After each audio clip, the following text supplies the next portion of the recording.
Today we're going to take some time to review the plot structure diagram. Remember that there are several elements to the plot of a story. We begin with some exposition.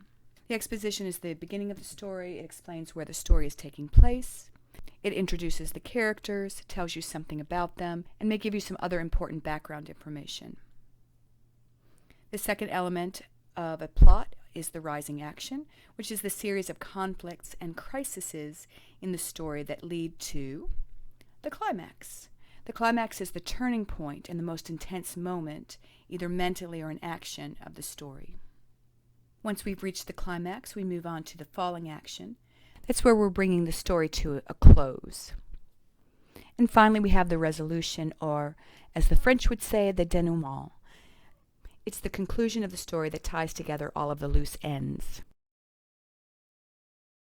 We're going to go over the plot diagram for The Tale of Two Brothers from Tales of Ancient Egypt by Roger Lancet Green. The setting is, of course, ancient Egypt. Part of the story takes place in a small village that is unnamed. Part of the story takes place in the Valley of the Acacia, and part of the story takes place in the capital of Egypt at the time, Memphis. The characters are the two brothers, Anpu and Ptah, Anpu's wife, Ptah's wife, and even though I don't have it listed here, Pharaoh also is a minor character in the story. Next, we're going to identify what the conflict is. Remember that there are several conflicts that are commonly used in stories. Man versus man versus society, man versus a god or the god or fate or something supernatural, man versus himself, and man versus nature. In this particular story, there are several conflicts, and they all are man versus man type conflicts. We have Ptah versus his brother Anpu, Ptah versus his wife, and Ptah versus Pharaoh. So which of these is the main conflict? By choosing a main conflict, we determine the climax of the story. The climax of the story is considered the high point or the crisis point of the story. The climax comes when we know how the main conflict of the story is going to be resolved. And what we interpret as the climax will change based on what we see as the main conflict of the story, and that'll become more evident as we work through the plot structure diagram. So I chose as the main conflict Ptah versus his wife. And you might have chosen a different conflict, but that's the one that I felt like was the driving conflict in the story. Remember that Ptah's wife wants to be free of Ptah so that she can go to Memphis and become the wealthy wife of Pharaoh. We read in the story, and when she was told of the power and the glory that would be hers as Pharaoh's bride, and given the rich jewels and ornaments that he had sent her, Ptah's wife did not hesitate to run away and secretly sail down the Nile in the royal boat to become the bride of Pharaoh. And she said, "Send swiftly to the valley of the acacia, and cut down the acacia tree beside the tower, and destroy it utterly." The princess was filled with fear, and she sped speedily out of the temple, devising in her heart how she might destroy Ptah the bull even more thoroughly than when he had been a man and her husband. Then the princess was filled with fear, and she thought swiftly how she might slay Ptah once and for all. A story plot graph for this conflict would be built this way. First, we choose an inciting moment. I chose Ptah fleeing to the valley of the acacia. You might have chosen a different inciting moment, even if you chose the same exact conflict to diagram. The reason that I chose Ptah fleeing as the inciting moment is because after Anpu tries to kill Ptah, Ptah could have accepted his brother's apology and gone back home with him. But by deciding to run away and live in the valley of the acacia, he set up to meet the 9 Egyptian gods and to be rewarded for his goodness with a wife of his own. The rest of the story moves on from this moment. So next we want to fill in the rising action. Remember that we want to fill it in from bottom to top within that triangle structure. So what we're going to do with the rising action is we're going to list what happens first, what happens next, until we reach the climax. And so it would look something like this.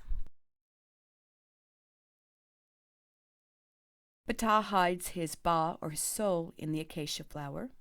Ptah meets the 9 gods and they give him a wife. Ptah loves her and he tells her everything, including the secret of where he has hid his soul. She disobeys him and she goes to the river. Pharaoh sends for her and he destroys the tree that holds Ptah's soul. Ptah dies and his brother searches for his ba, or his soul. Ptah becomes the bull of Ta, but is killed. Ptah becomes the Persea trees, but is destroyed. And I chose as the climax Ptah revealing that he has become Pharaoh's son. And remember that when you are choosing a climax, you're choosing the most intense moment on the one hand, but you're also choosing the moment at which you know that the conflict is resolved. Up till now, Ptah and his wife have struggled back and forth. Sometimes he seems to be winning the struggle. He comes back as a bull and as a magical tree. And sometimes she seems to be winning the struggle. She has the bull killed and the trees chopped down and burned and destroyed. When he reveals that he is now the Pharaoh's son, she can no longer come up with a way to destroy him, and he has finally won the conflict. Now, you may have chosen different highlights from the story. Your rising action doesn't have to look exactly like mine, just as long as you're choosing parts of the story that show that the action is rising. You may have also chosen a different climax to the story. I think for this particular conflict, this is the climax of the story, but you may have chosen something different, and depending on how you can justify that, that may be just fine.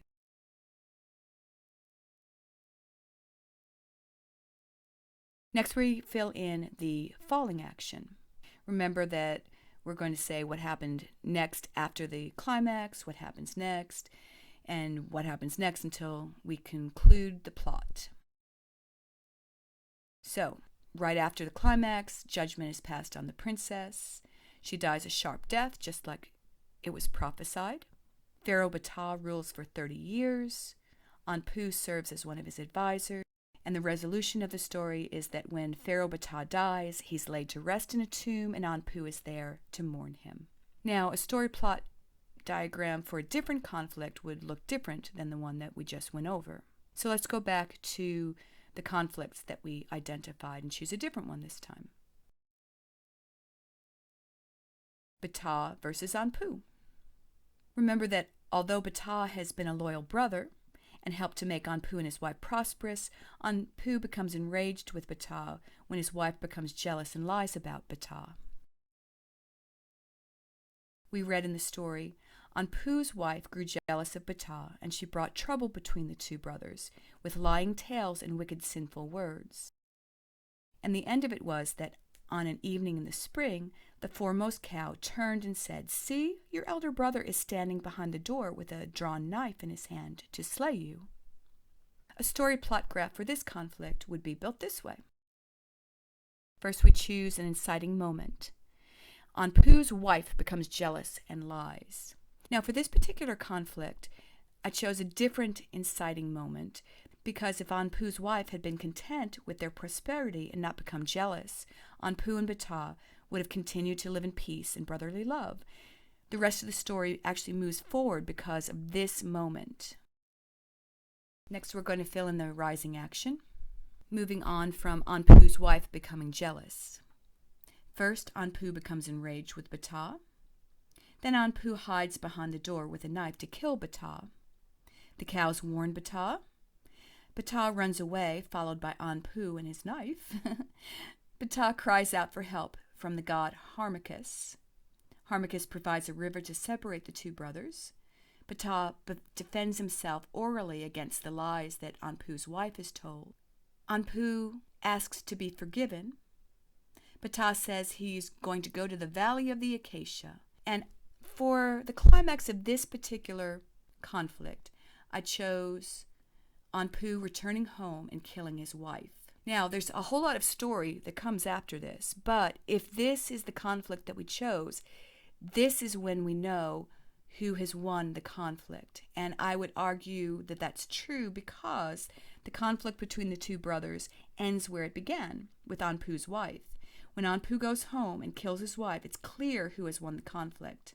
Anpu has asked for forgiveness, and he's gotten it, but we don't know what will happen if Anpu's wife begins to stir up trouble again. She is never given the chance to stir up trouble between the two brothers again, and Ptah has been avenged. We know exactly who's won the conflict. From here on out, Anpu and Ptah get along just fine.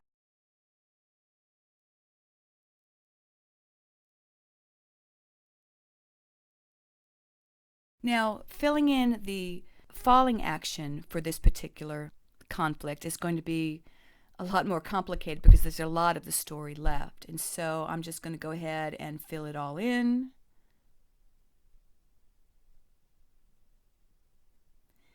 And the resolution is the same. When Pharaoh Ptah dies, he's laid to rest in a tomb. Anpu is there to mourn him. So this plot diagram has a lot more falling action than rising action. And this should be a clue that the conflict between Ptah and his brother Anpu is not the main conflict of the story.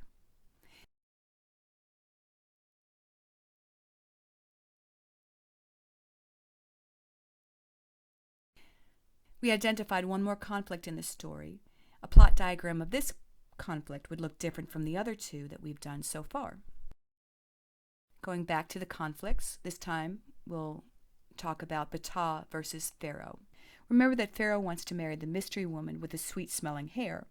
He's willing to kill her husband, but he suggests his army try to win her through deception first.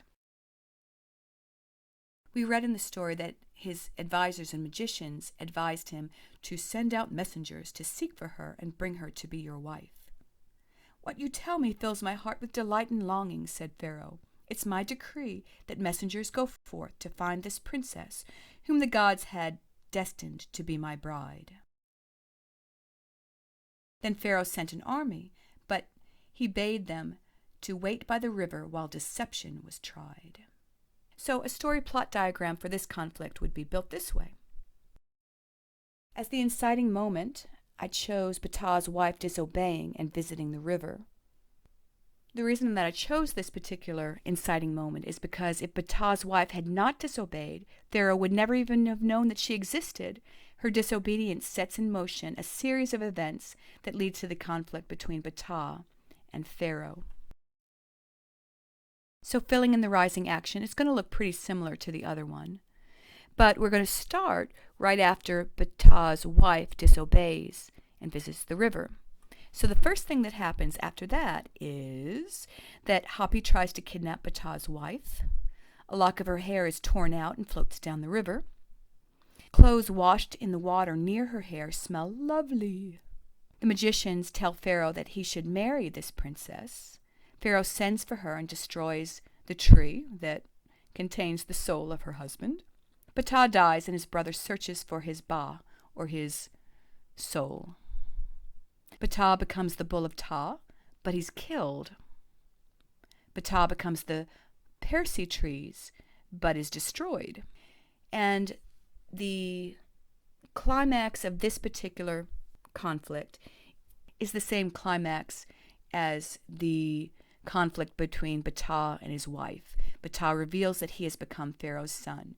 Now, the reason that this is still the climax, even though Pharaoh's dead at this point, is because up till now, Pharaoh seems to have prevailed against Ptah.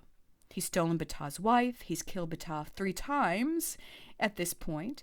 Granted, it's at the urging of Ptah's wife, but he's gone along with it, and it's happened at his command each time. Ptah keeps coming back to claim his wife. Now, with Pharaoh dead, we discover that Ptah has come back yet again. He has waited to reveal himself, and it's now clear who has won the conflict.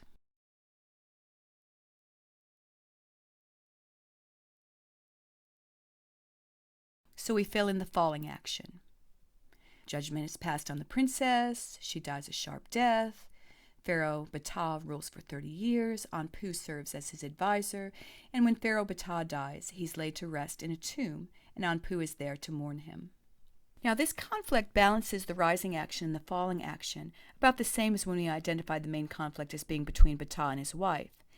However, this conflict is probably not the main conflict because Pharaoh really is a minor character in this story. In fact, going back to filling in the exposition, I didn't even bother to put Pharaoh down as one of the main characters. He's a very minor character in this story.